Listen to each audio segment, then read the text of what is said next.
Mais bien aimé en notre Seigneur Jésus-Christ de Nazareth, je bénis le nom de notre Père qui est dans les cieux et je lui rends grâce pour l'intelligence et la sagesse qu'il nous donne pour le chercher. Vous avez remarqué, pendant un certain temps, nous avons arrêté les enseignements. Cela était dû à nos activités spirituelles intenses, activités spirituelles marquées par des intercessions pour des frères, pour des sœurs, pour des enfants, marquées par des prières pour des frères, pour des sœurs, pour des enfants, marquées par des interventions spirituelles dans des familles et autour de nous. Voici qu'aujourd'hui nous allons renouer avec les enseignements.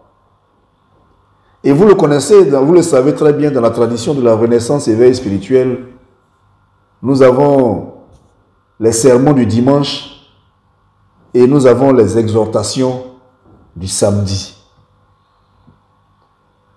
Il y a deux thématiques par lesquelles nous allons reprendre les enseignements.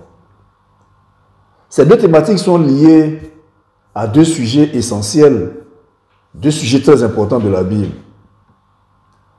Mais avant toute chose, les enfants de Dieu doivent comprendre que notre Père, dans sa parole, dit du haut de son trône, il le regarde pour voir s'il y a des gens qui sont assez intelligents pour le chercher.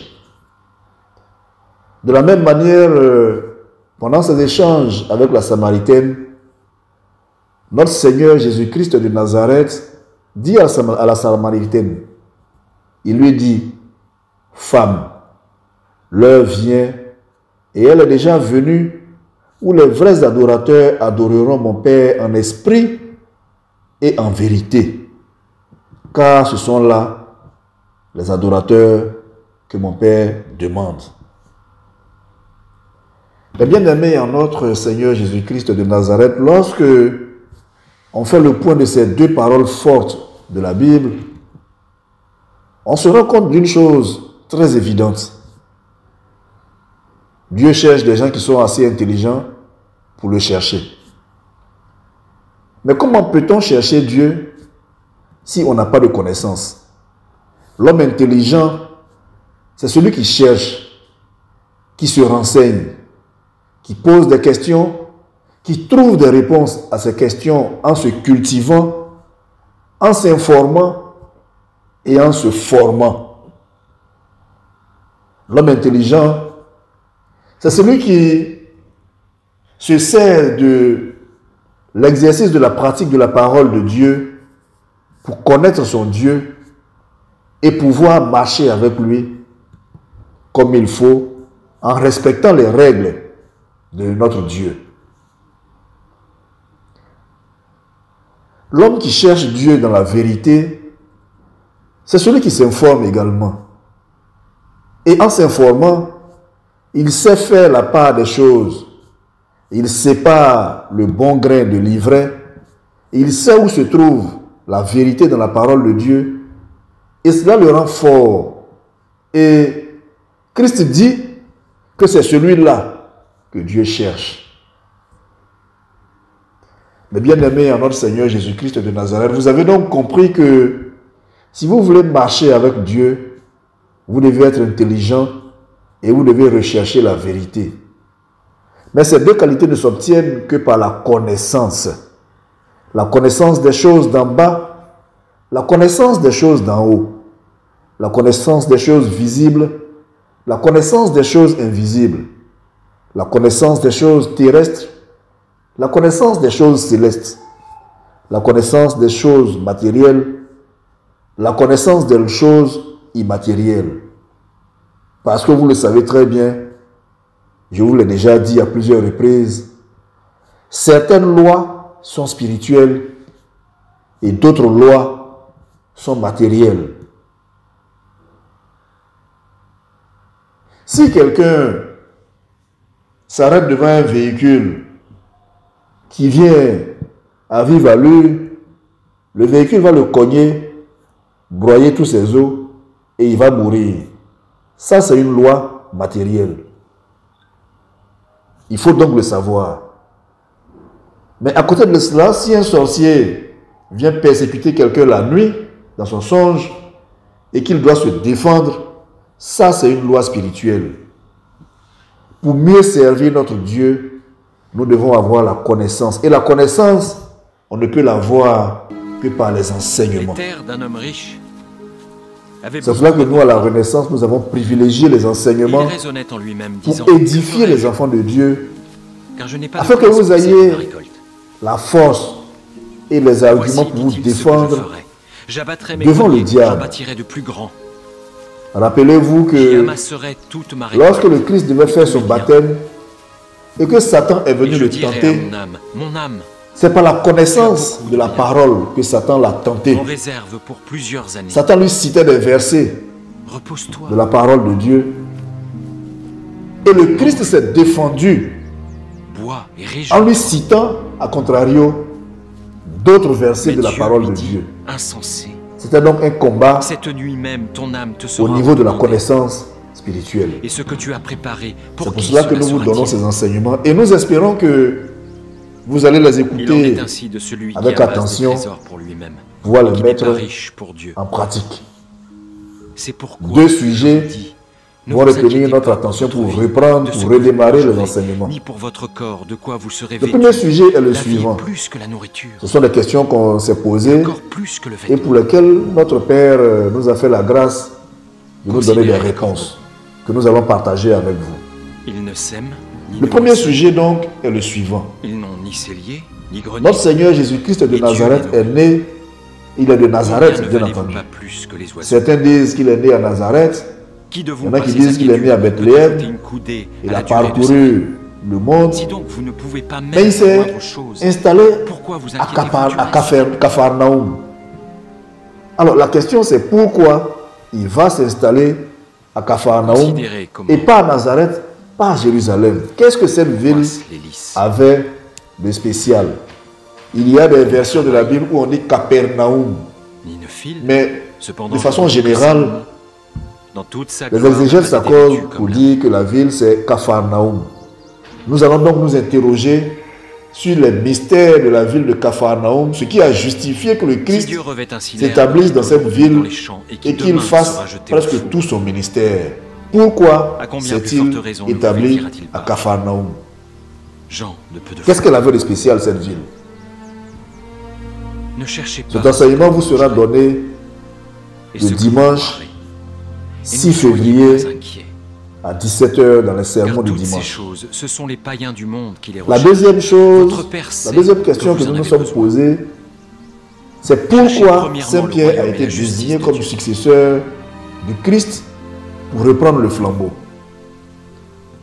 Parce que quand on regarde la parole de Dieu, il n'était pas celui qui était le mieux placé. Je vous explique.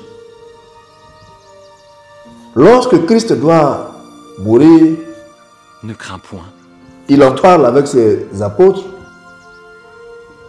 Et il y en a un, Saint Pierre, qui lui dit non, non, non, non, tu n'es pas obligé de faire ça. Moi, je préfère même que tu ne meurs pas. Parce que nous, on te veut. Vendez ce que vous possédez. Christ le ramasse violemment et lui dit arrière de moi, un trésor inépuisable dans les cieux. C'est comme si le Christ traitait Saint Pierre de Satan. Ne détruis point. Ensuite, lorsque le Christ va dans le jardin de Gethsemane pour aller prier parce qu'il sent que l'heure de la mort approche, il donne une recommandation à Saint Pierre. Il lui dit, Pierre, soutenez-moi dans la prière parce que j'ai besoin de vous pour traverser ce moment. Le Christ va se mettre à genoux pour prier. Et à son retour, que fait Saint Pierre? Il dort. C'est-à-dire que tu as un de tes disciples sur qui tu comptes, tu lui dis, soutiens-moi dans la prière. Tu t'en vas à ton retour, il dort. Et le Christ se fâche encore contre Pierre.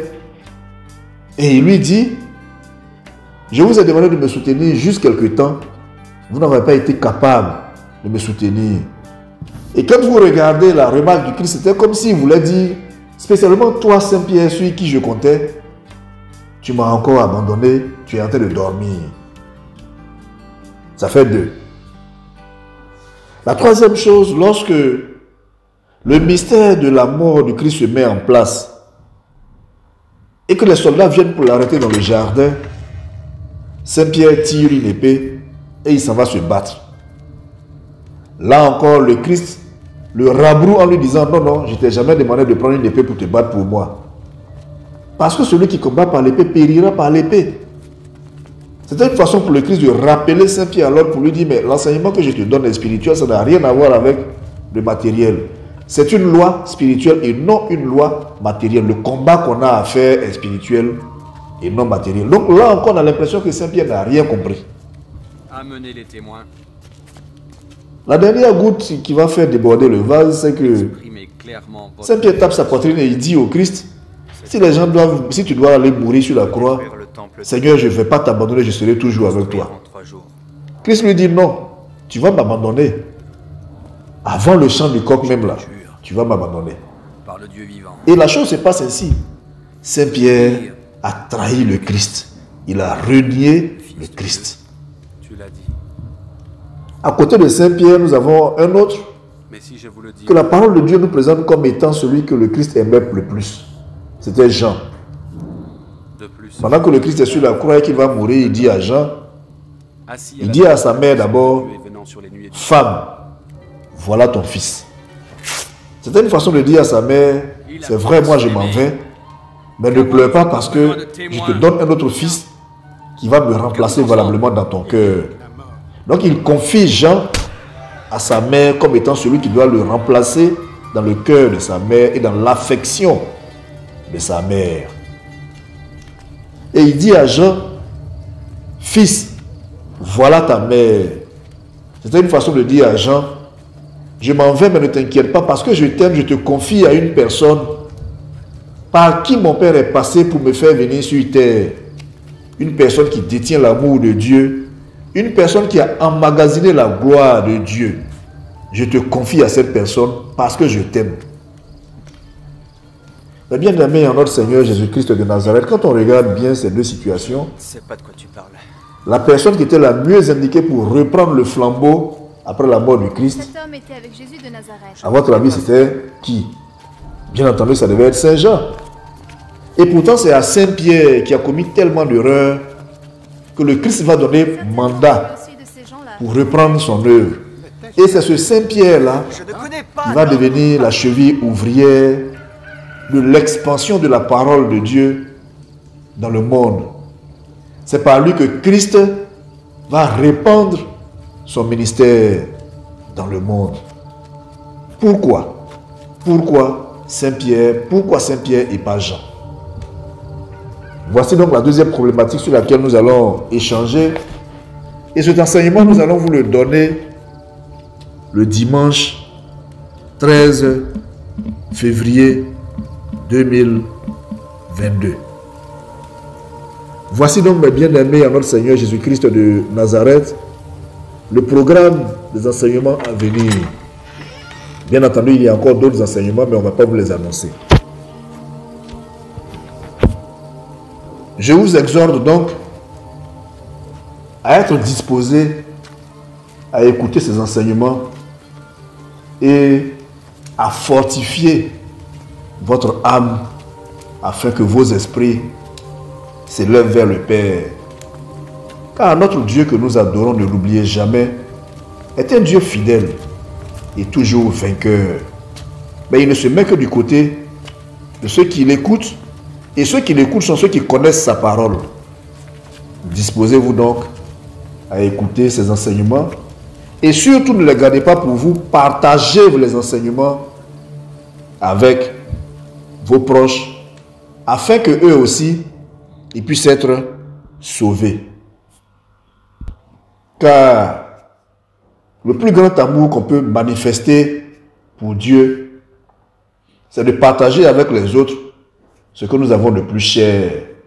Et nous, enfants de Dieu, ce que nous avons de plus cher, c'est la parole de Dieu. Merci encore à vous. Et n'oubliez pas de vous abonner à notre chaîne YouTube et à notre page Facebook et de cliquer sur la cloche de notification afin de ne rien rater. Je vous donne rendez-vous donc le dimanche 6 février pour le premier enseignement concernant Capharnaüm. Le titre, ça sera Capharnaüm, la ville mystérieuse, l'épouse répudiée. Vous comprendrez pourquoi. D'ici là, que notre Seigneur Jésus-Christ de Nazareth marche avec vous. Qu'il vous garde et qu'il vous préserve, vous et vos familles, ainsi que tous vos biens, tous vos descendants, tous vos ascendants et vos maisons et toutes vos activités. En toutes choses, que son nom soit glorifié dans les siècles des siècles. Amen. Amen. Amen.